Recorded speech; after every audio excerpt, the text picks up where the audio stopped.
बैठक झालेली आहे. प्रतापराव पाटलांचं नाव निश्चित झाल्याची माहिती आहे बैठकीमध्ये आमदार म्हणून, कारण शिवसेनेला तिकीट द्यायचं आहे आणि प्रतापराव पाटील देखील शिवसैनिक असं नाही. हे बघा, आज एवढं एक मत झालेलं आहे की इथे आपली भारतीय जनता पक्षाच्या बरोबरच शिवसेनेची ताकद आहे.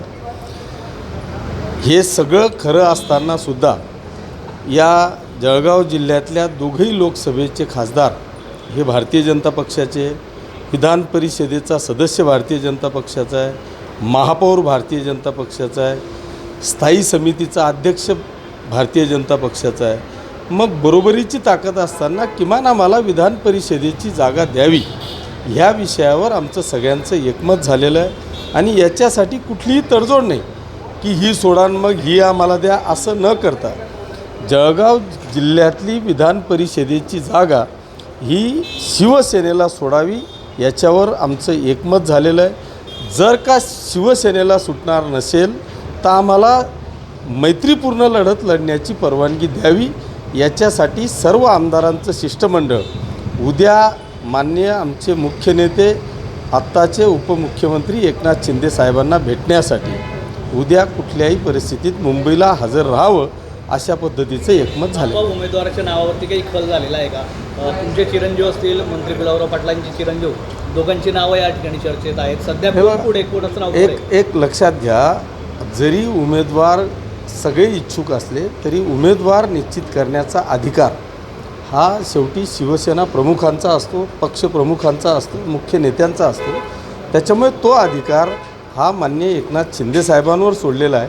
अगदी एकमत असं झालेलं आहे की तुम्ही फक्त आम्हाला सिग्नल द्या, आम्ही तुम्हाला एक शिवसैनिक हा विधान परिषदेवर पाठवायची हमी आम्ही देतो, अशा पद्धतीचं एकमत. अशी माहिती आपण जर विचार केला तर भाजपचा आणि शिवसेनेच्या संख्याबळ सारखं आहे, त्यामुळे तुम्हाला भाजप सहजासहजी जागा देईल अशी स्थिती का आता नाही आहे? जर समजा भाजपने अवमुखेपणाची भूमिका कायम ठेवली तर शिवसेना लढेल असं स्थानिक आमदारांचं एकमत झालं आहे. ह्याच विषयावर एकमत झालं की आपण म्हणजे युतीनी भारतीय जनता पक्षाने मोठा भाऊ म्हणून लहान भावाला म्हणजे शिवसेनेला आमच्या आट्टास्तव म्हणा ती विधान परिषदेची जागा आम्हाला सोडावी अशा पद्धतीचा हट्ट आम्ही सगळे आमदार महायुतीचे नेते म्हणून आदरणीय एकनाथजी शिंदे साहेबांसमोर मांडणार आहोत.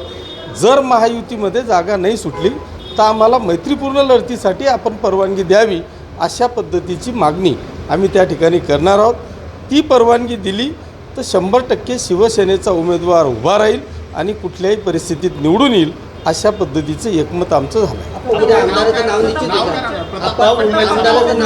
मी तुम्हाला तेच सांगतोय की आज उमेदवार कोण आहे याच्याही पेक्षा पहिल्यांदा जागा आमच्या पारड्यात पाडणे.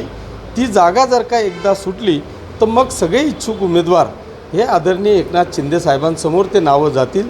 त्याच्यातलं नाव कोणाला डिक्लेअर करायचं हा अधिकार माझा किंवा गुलाब भाऊंचा नाही, तो अधिकार माननीय एकनाथ शिंदे साहेबांचा आहे. त्याच्यामुळे त्या विषयावर मी सांगू शकतो. आजची बैठक जी आहे ती उमेदवाराच्या नावावरती निश्चित करण्यासाठी बोलवलेली होती अशी माहिती येते. मात्र बैठकीमध्ये नावावरती एकमत होऊ शकलं नाही अशी देखील माहिती पुढे येते. नाही, तसा विषय नाही. आम्ही पहिला विषय असा आहे की उमेदवारावर चर्चाच नाही झाली. आज जी चर्चा झाली ती फक्त शिवसेनेला ही जागा सुटावी आणि जर सुटली नाही तर इंडिपेंडंट लढण्यासाठी, मैत्रीपूर्ण लढण्यासाठी एकनाथ शिंदे साहेबांनी परवानगी द्यावी याच्यासाठी हे शिष्टमंडळ मुंबईला रवाना होतं. एकमत झालंय का मैत्रीपूर्ण लढत? 100% आमदार, माजी खासदार सगळ्या जिल्हाप्रमुखांचं एकमत झालेलं आहे की आपण सगळ्यांनी स्वतंत्र, जर महायुतीने जागा सोडली नाही तर स्वतंत्र लढावं अशा पद्धतीचं एकमत झालं. उद्या आमदारांचं शिष्टमंडळ शिंदे साहेबांना भेटणार आहे, तेव्हा उमेदवार निश्चित होण्याची शक्यता आहे का उद्या?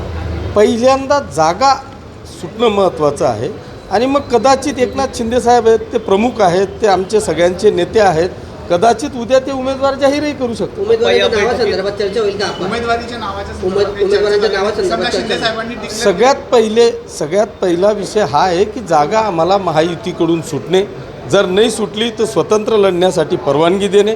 या दोघं विषयांपैकी निर्णय झाल्यावर त्याच मिनिटाला मी तुम्हाला सांगतो उमेदवारी तिथंच जाहीर होईल. आता संभाव्य नावे तुम्हीच जाहीर केलेले आहेत, सगळे तुम्हीच जाहीर केलेले आहेत ना, तो माझा अधिकार नाही.